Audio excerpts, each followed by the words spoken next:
Good evening, everybody. Welcome to the Pits of Motor Chaos. It's your host, Dave. I got a special guest, drag racer Jason Hawkins. How's it going, Jason? Hey, I'm doing pretty well, Dave. How are you? Not bad at all. The weather's kind of cool. It's not raining though, so that's good. Yeah, we're starting to get into that cool fall weather where we can make a lot of horsepower and drag it. Exactly. So now, first question I got for you, Jason, is how did you get into drag racing? Well, I did this basically ever since I was a kid. I just knew that racing was on the weekends on TV. My dad, big NASCAR fan, big drag racing fan, and you know, he he grew up as a fanatic of racing in the '60s and '70s, and he my grandfather brought home a 57 Chevy Bel Air as a fishing car one day, and um, before my grandpa could even take it fishing, my dad had the fender skirts off it, and he was already cutting the exhaust off and hot rodding the car out. So the car's been in our family for now 51 years, and he uh, has allowed me to be the driver since 2013. So it's been a lot of fun. Won a couple championships, a few of them, and but that car has been in our family for 51 years. My dad, won his very first race with that car and his very last race with that car. So, That's a beautiful looking car. oh, thank you. That's the same paint job that's been on it for about 50 years too, 45, 50 years. So it looks good from afar. It runs really well, and wish we could race it a little bit more, but we're working on a couple other issues, a couple of projects too. So now, what kind of engine do you have under the hood of that car? It's just a small block. It's just a 400 cubic inch dart, um, small block. We have dart heads on it, and we tickle it with just a little bit of nitrous to wake it up, and that's about it. We probably have one of the lowest amount of horsepower cars in our class, but we make it work. So what's been the quickest pass you made with that car? The quickest pass has been on a very small nitrous shot, just trying to actually work out the bugs. We just went 10:03 with it. We run a 10:20 class primarily on an index, so our goal isn't really to go too much faster than that, especially with the chassis certification on that car is no good past 10:0. So even though the car has the capability of probably running the 980s or quicker, we don't really have the chassis certification for it. And so we've gone 10:03 with it, 132 plus. It has more in it, but it would take a large amount of upgrades to the chassis and the safety system in order to do that. So now, what tracks do you mainly run on with that car? Oh, that car has been on a lot of tracks. That car has raced. Byron is our home track. We like to call Byron home. We like that track. It's very close. But that 57 Chevy's been on. It's been at Cordova. It's been at Union Grove, Joliet. We've raced several years at the NMCA, NMRA Super Bowl drag racing down there. We raced at Coles County Dragway. And that car has actually been at US 41 in Morocco, Indiana. On my 16th birthday, I was able to race that car down US 41 on my 16th birthday, which was pretty special. Now, this past Super Bowl, did you run it? No, we did not go do the Super Bowl. I was busy. Actually, have a newborn baby, so I was a little bit hands tied with a new little one coming in. Congratulations. To the house. Yeah, thank you very much. So with that coming along, we did not do that MCA event, but I do want to do that again here in an amount of time before it gets, before they don't have it there anymore, because we really enjoy that event. going in on Wednesday and Thursday, and then racing all weekend. It's a long event, but it's a lot of fun. So, would you guys have, a boy or girl? Little boy, my second boy. So, So so what's his name? Dean. So my oldest is Nick, and my youngest is Dean. So, how many pounds was Dean? What was that? So, how many pounds did Dean weigh? Dean was the light one. He was only 7 pounds 4 ounces. My oldest was a chunker. He was almost 9. He was like 8 pounds 11 ounces, something like that. But yeah, he's my lean, mean Dean machine. He's tall and slender right now, so we're trying to put some weight on him. So, how old is your oldest boy? Oldest one is 14, so I kind of bookended him a little bit. I spent a lot of time in the middle having fun. So, does he like drag racing?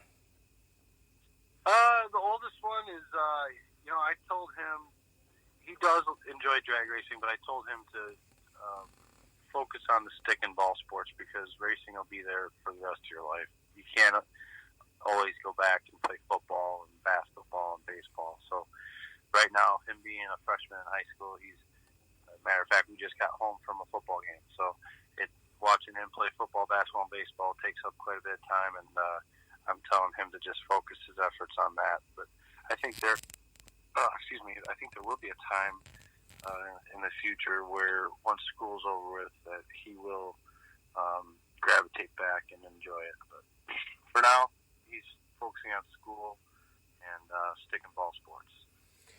So now, Jason, what year was the first time you went down a drag race track? What year? Well, it was been when I turned 16. The day I turned 16, June 26th of 1998, we took off and went down to US 41 in the 57 Chevy. We had a 4-speed at that time, and it was a handful drive. I mean, it just banging the gears, and then there's also a handful in between rounds just servicing the clutch and everything else. But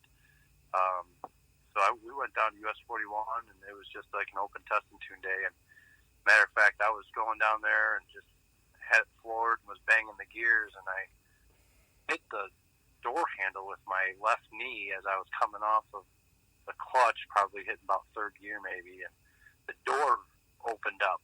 And my dad, who was just watching me go down the track for the first time, was like, "What is that driver door open?" And then he saw me just close it, reach out with my hand and close it, amongst all the other stuff I was doing, trying to shift and all that. And I came back to the pits, and he's like, "What was that?" And I said, "Oh, well, I accidentally, door flew open because of my knee." And we kind of laughed at that because I was just a little bit taller than him. And so when I was really jamming the gears, that clutch knee just comes just flying right off, especially when you're going 100, 110 miles an hour, whatever it might be. So I had a nice bruise on my knee, and it was kind of a funny story about that old 4-speed. So your first experience going on a drag race track was a little bit hectic, huh? Absolutely hectic, yeah. And about that same time, I have a 70 Chevelle, and about that same time, I was experimenting with some nitrous against my dad's, wishes, I guess. He said that you're on your own with that nitrous stuff. And so I had a street Chevelle that I was racing, and I'd go up to Union Grove with, and it was a mid to high 11 second Chevelle that was completely streetable that I drove to high school. And I don't know, several years later, probably about 10 or 12 years later, my dad called me up and said, "Hey, how does this nitrous stuff work?" Because he was wanting to put it on the 57. So the rest is history. We've got a pretty good nitrous setup in it. And right now we're trying to get the Chevelle. The Chevelle should be certified to go at least 850, and it's got a much bigger engine, a 540 big block in it with some nitrous. So that's going to be our next project.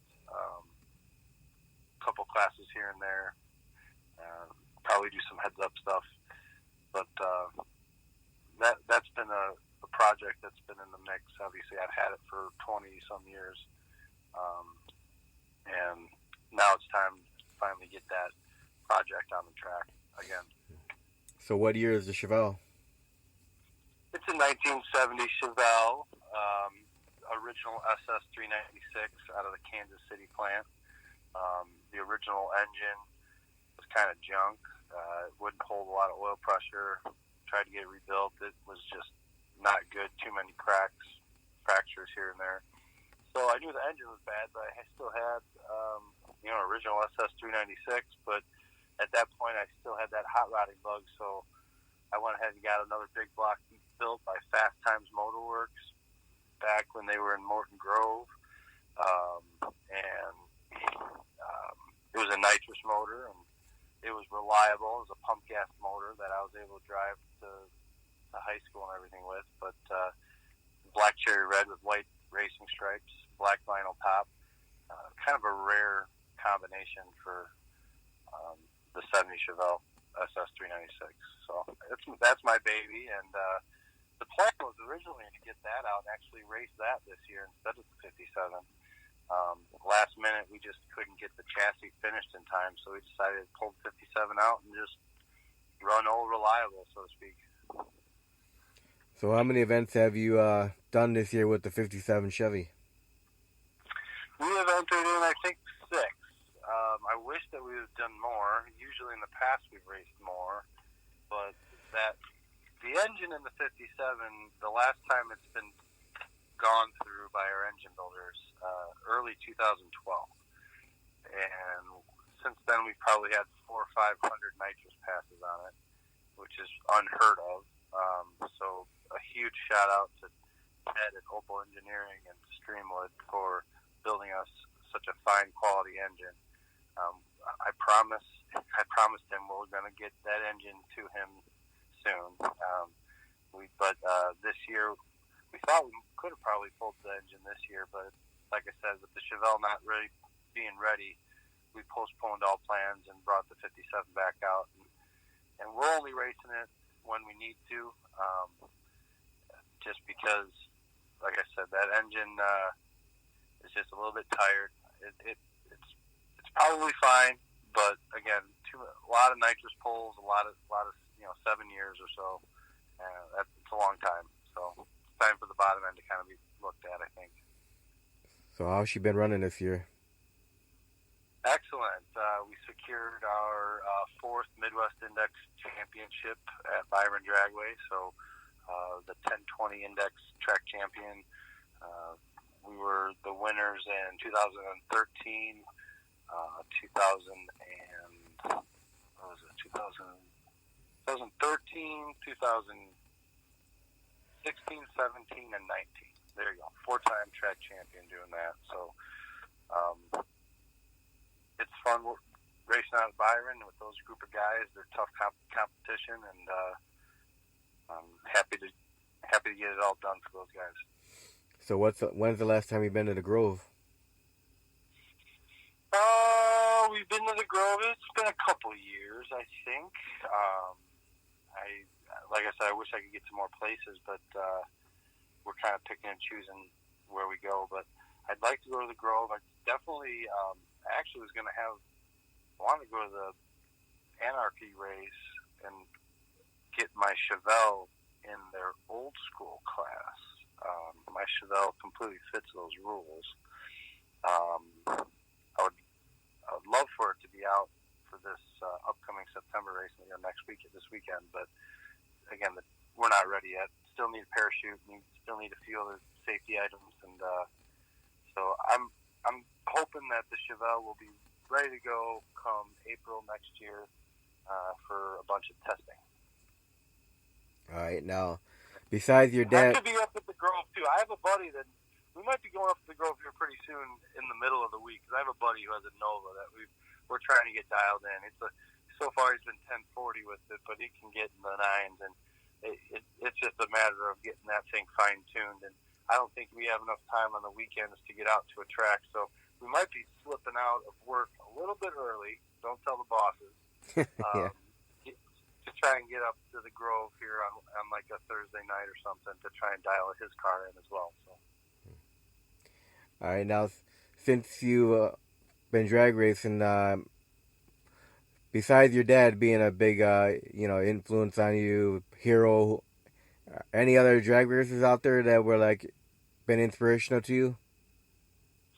Well, there's one drag racer and one NASCAR driver. I mean, NASCAR obviously was Earnhardt, that guy, the Intimidator. I think he had a profound impact on every motorsport enthusiast. I mean, whether you like drag racing or IndyCar or whatever it was, I think everybody knew who the Intimidator was. So, watching him race as a kid, I mean, I think everybody should be blessed that they were able to see him race in the '90s and everything. But the other one, since I'm so long-winded, would be John Force. I mean, I remember going to Indianapolis for the U.S. Nationals with my dad as a kid in the early '90s, and just when he started winning his championships, and it was him and Tony Pedregon, and it was like one of the first two-car teams, and I don't know.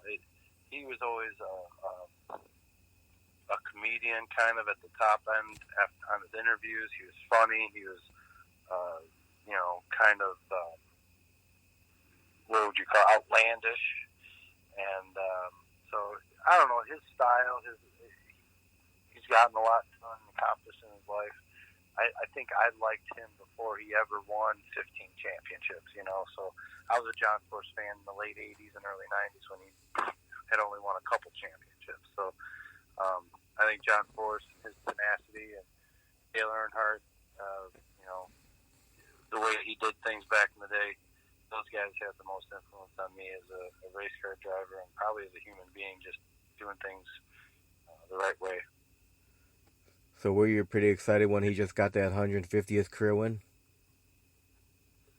Yeah, I was happy for him. I was happy that he was able to kind of give it back to the fans. A lot of people were making fun of him for falling over a fence to try and get to the fans, but honestly, he wouldn't be here without the fans. Nobody would be there spending the amount of money that they do without the guys in the seats. So it was good to see him do that. And I know he has a bromance with Ron Capps, so whether Ron liked that smoochy or not, I think John Force was going to do it anyway. So his emotions obviously get the best of him, but that's the way he is. Yep.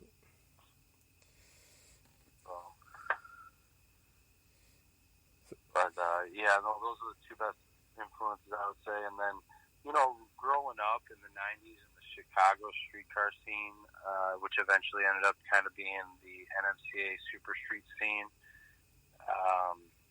I grew up just a few blocks away from Nick Scavo, and late at night, whenever my parents would kind of forget about me outside, I would cruise my bike down and hang out at Nick Scavo's garage, and Jeff D'Agostino was there, and Mark and Wea, and just all the heavy Chuck Samuels, all the heavy hitters would be just thrashing because they put a hole out and have to get to a race and do this and that. And, I always remember Nick Scavo was he'd always be talking a million miles an hour, and I just idolized those guys because those were what I thought were completely attainable, streetable, just fast, badass cars, and that there was nothing like those nitrous cars on the small tire. And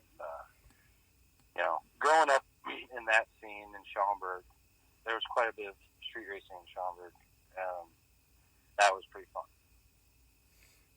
All right. So now, when you take the '57 Chevy out, how many crew members do you take with you? Oh, it depends. I mean, my dad's the crew chief, Joe Hawkins. He's without him, I'm lost. He couldn't make a race earlier in the year, and I won it thankfully. But holy cow, the car was not performing nearly like it should, not nearly like it would with him there. So my dad's always there. My mom comes occasionally.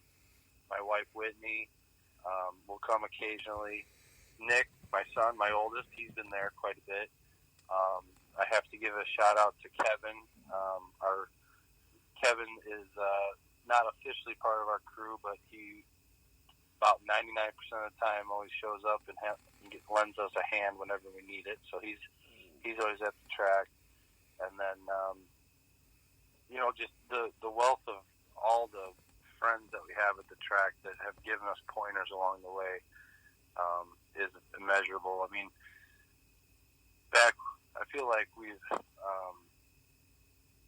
in order to win races, you have to figure out how to lose. And when I say that is not how to take losing, I say that like as in when you lose a race, you have to figure out what the car did, what it did, why you did what it did, so that you can improve on it. If you just say you lost, well, I don't think you're ever going to improve. So my dad's an awesome driver. He wanted, obviously, like I said, his first race and his last race, but in the middle, we learned how to lose, and we lost quite a bit by fractions of a second, by this, that, and the other, just millions of different ways to lose. And through that whole ordeal, we figured out the only way that there's only a few ways to win. So you have to do everything just about perfect in order to do that. And without all that experience that my dad has being a driver, it helps out with him tuning the car, because, like I said, without him, I'd be lost. So that's the crew that helps me out. We do have some sponsors that help us out as well, and they'll come out to the track and help us. My company, Hawkins Agricultural Sales, that deals Channel Seed. Channel Seed's been a real big influence in our lives and in the agricultural community. My dad's company, TMI Office Systems, they help us out. Telephone systems in the Chicago suburbs and downtown. PJ's Courthouse Tap. Paul, the owner over there, is very gracious. He's in Sycamore, Illinois. If you're ever in Sycamore and DeKalb, head over to PJ's Courthouse Tap. It's right across from the courthouse. You can't miss it. Great food, great atmosphere. Wouldn't be here without, I mentioned before, Opal Engineering, our engine builder, Ted.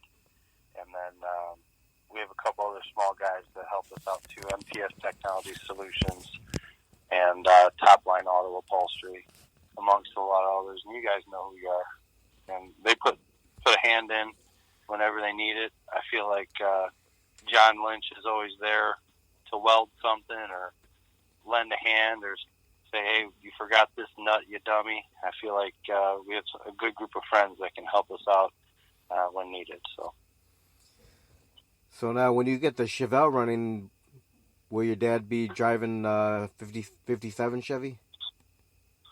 Oh, I don't know. I just have to see if he wants to come out of retirement. I mean, a man that wins his first race and his last race, I mean, I don't know if I can get him out of retirement or not, but it's a possibility. It's a possibility. I actually teased around, putting him in my car, but I think he'd probably feel more comfortable on his own. But yeah, I don't know. We'll see what happens when we have two race cars that are ready to go and are fresh. We'll see what his thoughts are at that point. But I think he's pretty happy with turning over the driving duties to me and just focusing on tuning it. I think he's really getting a kick out of just being the crew chief and tuning it. Well, maybe you can get him out of retirement to do a grudge match with you. Yeah, well, I might have to beat him if it's in the Chevelle. We'll see. I think the Chevelle, Chevelle should be a single-digit car pretty easily. So there's no doubt. Plus, with it being a big block, small block, my car weighs a little bit more. I got more power, so I don't know. Yeah, it'll be fun. It'll be fun just to line up with your dad, though. Oh yeah, we're both on the exact same tire, so it's 29.5 by 10.5. So I plan on racing a lot of stock suspension classes with the Chevelle. It's got power, and I'm keeping everything in the stock location. So I just have to get the safety stuff up to spec, and we'll be ready to go with the Chevelle. I can't wait. Next spring it'll be a lot of fun. But until then, the 57 has done its job. When we didn't think that we were going to ever pull it out and race it this year, and at the last second we pulled it out, and I'm glad that we did, because Old Reliable has done exactly that. It's lived up to its name. It's lived up to its reputation, and helped me. I'm really comfortable in the car. The Chevelle, although I've had it for 21 years, I can't say I'm as comfortable in it. I mean, the 57 Chevy, I have pictures of me jumping around in it like it was my playpen when I was like 2 or 3 years old. I mean, I remember playing with the steering wheel and pretending I was shifting gears when I was like 6 and 7 years old. So I literally grew up in that 57 Chevy. There were so many times that everything that I learned from my dad that day, as soon as I'd call over all my friends, and then my mom would run out and see 8 feet underneath the car because I'm trying to explain to my friends, what I learned that day. This is the transmission, and this does this. And I would say it was an obsession at an early age, but it all revolved around that 57 Chevy. So it's definitely a special car to me, at least, even though, I don't know, it's a special car to my dad, but I think my granddad, who passed away, he didn't think it was, he thought it was a junk, but I think we have a lot of fun with that junk. Yeah. So you're one of those guys with a need for speed, huh? Yes, absolutely. Except for when it comes to my business, I slow it down quite a bit, and my business, I deal with farmers all the time. So in agriculture, things go a little bit slow. But when it comes to cars, absolutely. We have a dirt bike, we have a quad. I grew up with a go-kart. I couldn't tell you how many times I got brought home by the cops in my go-kart. I swore I had my parents' permission, that type of thing. So yeah, all along my entire life, I've had some sort of automobile or some sort of racing bug in me. Even video games, it's got to be a racing game. So if you were given a chance to sit behind the wheel of a Pro Mod, would you do it? Absolutely. Talk about a class that's unpredictable and fun. I mean, my dad used to tell me, I grew up about stories about Wild Billy Borscht and the AA Fuel Alters and how wild, crazy, and unpredictable they were, and how much of a crowd pleaser they were.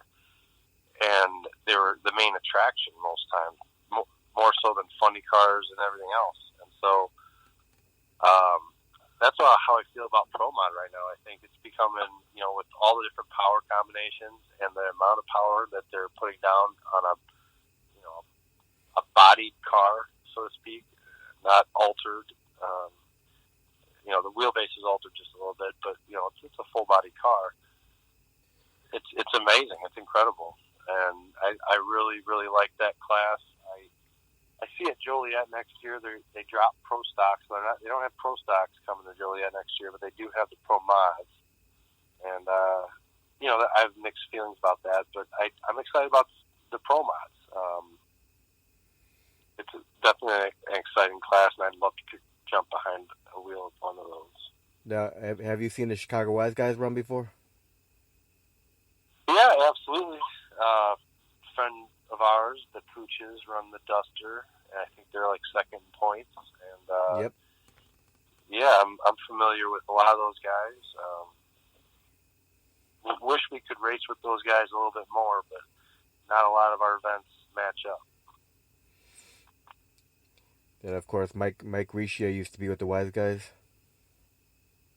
Yeah, he had a fantastic final year with I think it was the PDRA until they dropped his class. But yeah, I saw him. I talked to him at the NHRA event in Joliet a couple months ago.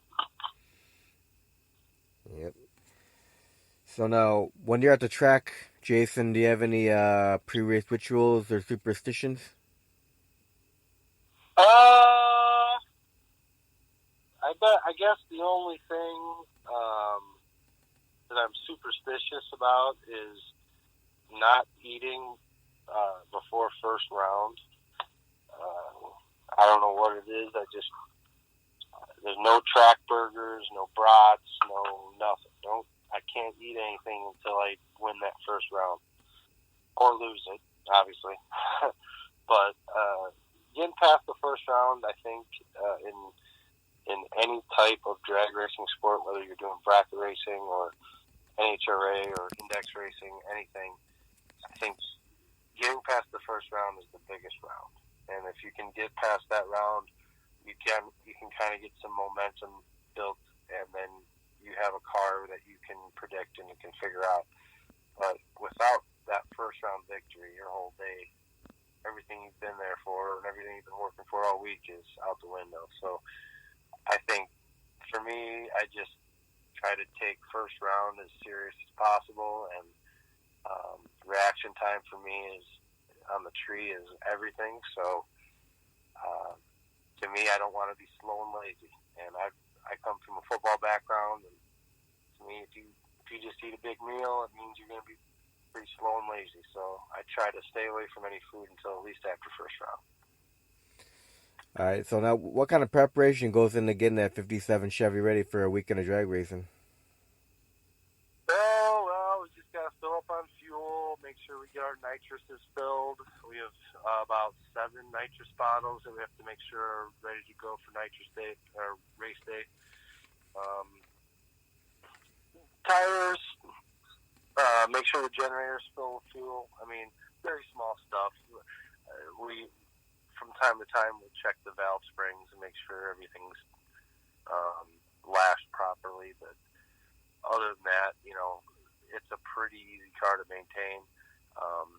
At the track, though, when we get to the track, reading how much teeth the track has and adjusting our suspension is number one. I've put the car on the bumper for about 300 feet before on accident, and it kind of taught me we got to look at this track a little bit more. And so between the tires, the chassis, and the track, we can figure out which way we can attack the day and not have it on the bumper for too long, and just have it really likes a nice sweet spot of a 4-foot wheel stand, carrying it out about 60 to 70 feet, and then laying it down. That's what the car likes, and that's what we try to do just about every time. But not staying on that track conditions or being blindsided by better than average track conditions, you don't want that. You really want to stay on top of that, and that's what we try and do. And so the biggest preparation is just adjusting the front end, the rear end, tires, make sure that we don't launch and send it to the moon, so to speak. So now, what are your favorite tracks to race on? Favorite tracks? I like the Grove just because I grew up going to the Union Grove as a kid. Night racing is always fun. I love Byron. Byron's obviously our home track, and we race there the most. It's probably the track that we have the most handle on as far as predicting what the car is going to do. But I would like to go back to Route 66 and race there because it's such a big venue, and it's pretty cool going underneath that tunnel, going to race. My dad's raced there, and I'd like to try to race there too. But I don't know. I really couldn't answer that. As far as my favorite track to race at, I like them all. They all have their perks. And I like to spread around the love, so to speak. Have you ever done any 8th mile racing? Oh, yeah. We do 8th mile racing. Out of Cordova, they'll do an 8th mile race on Index. My dad's first race he won back in, I think, 1970 or 71 was an 8th mile race down in Coles County Dragway in Charleston. So we'll do 8th mile racing. Just a couple of adjustments here and there, and we'll be ready to go 8th mile. But either one, things happen so quickly in 8th mile. I enjoy the quarter mile a little bit more. There's more art to the race. But 8th mile, I think things are starting to gravitate towards 8th mile a little bit more just because the cars are getting so much faster. So now, where do you get all your fire safety equipment from? Oh, shoot, where do I get all that stuff from? I should know this because we just got all new stuff just last year. But what is it? Oh, Race Quip? Yeah, Race Quip. That's it. Race Quip helps us out with our helmet from head to toe, really. I got shoes, pants, gloves, helmet, jacket, and 5-point harness and all that stuff from Race Quip. So they've been able to help us out quite a bit. Now, so far in your drag racing career, what have you reached any milestones? Well, yeah, a couple times, I think. Won a couple of one-off races here and there, but mainly 4 track championships at Byron. I can hang my hat on that. So I'm pretty happy about that. In the couple of years that I've been racing, I've only been racing the 57 full time since 2013. And so in that time frame, 4 track championships, I'm pretty happy with that. Like I said, I would not be able to know how to win a race if it wasn't for watching my dad race for so long and figuring it out back in the 90s and early 2000s. I mean, it took a good 10, 15 years to really get a handle on not only being comfortable at the racetrack, but being comfortable with knowing what to do. And then now we're being able to predict what the car will run. And it's a progression on, okay, getting the car set up to, okay, I think this will run this, and then learning, and then really knowing, okay, this car will run this number. And it just takes time and effort and a lot of note keeping. Take a lot of notes. All right. Now, so far throughout your drag racing career, have you had any accidents or close calls? Not drag racing, no. I don't think so. Except for that big 300-foot wheel stand, I came down and I just kept my foot in it. I won the race, but that was probably the closest call.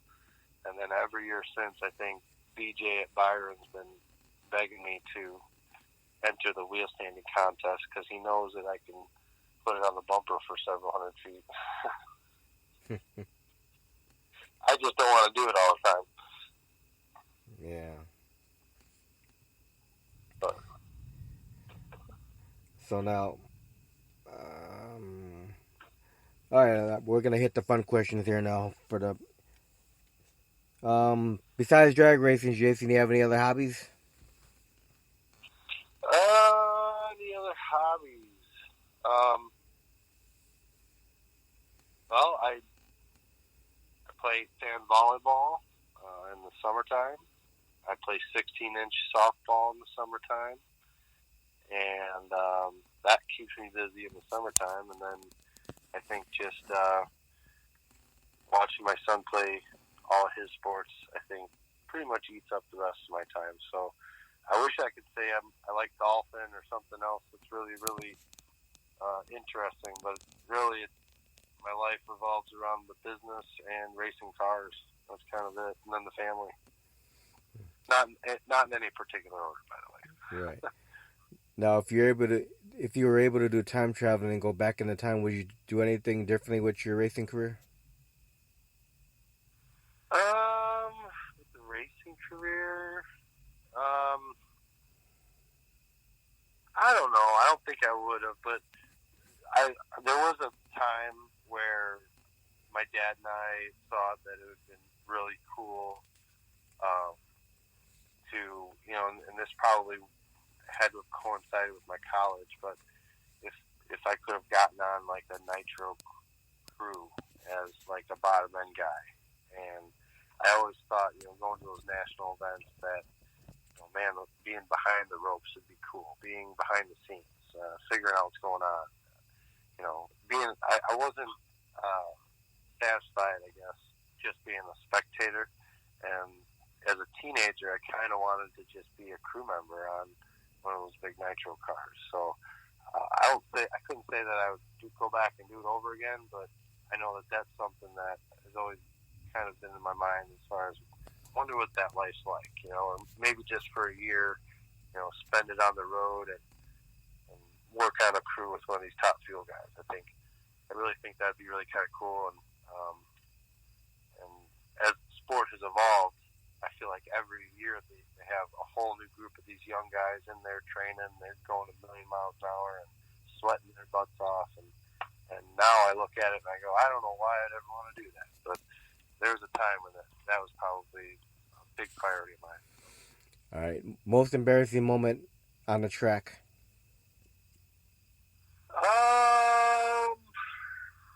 Most embarrassing, up at Union Grove back in 2012, I convinced my wife to drive all the way up there. Now, I live out in like DeKalb, out by NIU.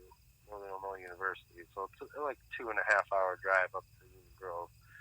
I convinced her to go out there for a race to watch me, and she finally gets there, and on my very first pass, I'm trying to qualify, I blow the engine in the burnout, and the rod went right through the pan.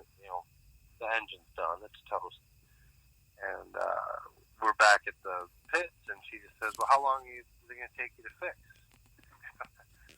And I kind of laughed, and I said, no, this is not something we can fix here. This is something that, it'll take 6 months, maybe a year to fix, because we're going to have to start over with a brand new engine. And she kind of looked at me and was like, are you kidding me? I just got here. I drove all the way up here for nothing. And that was her first experience at a drag race, unfortunately. So she comes out and supports me, but she doesn't support me quite often as some others do. But she started out rough with that. So to go all the way up to Wisconsin to not see anything like that, and then she asked, well, how much is it going to cost? I said, you don't even want to know. That's that. So, what's been your most memorable race? Most memorable race, I think, would have to be back in 2014. I had a bunch of my college buddies out. I played football at NIU, and they played football with me, and we were out at Byron, and I had won the race against Lee Kaputska, and I felt like I was on a roll against Lee, and he's an incredible competitor. He's got an absolutely beautiful 1970 Duster 440 in it, and the thing, it runs 9 seconds, and that thing is just it's show quality. It rarely ever has a speck of dust on it, and but anyway, I'd done a good job of beating him all year, and I had just beaten him in the final again, and I had gotten back to my pit, and we had just started talking with my buddies in college, and they go, race him again, we'll put money on it. And I think everybody put like $20 in or something, and we had, I don't know, $100 or $200 pot, and we went over to Lee, and I said, let's race again, winner gets the pot. And he agreed, so we went up there, and I beat him again. So it was kind of like the dagger for him, where he had just lost the race, and then he lost a grudge match in front of all my friends. Wow. And so that was probably my favorite moment back in 14. So. Awesome. Well, Jason, I want to thank you very much for taking time to do the interview.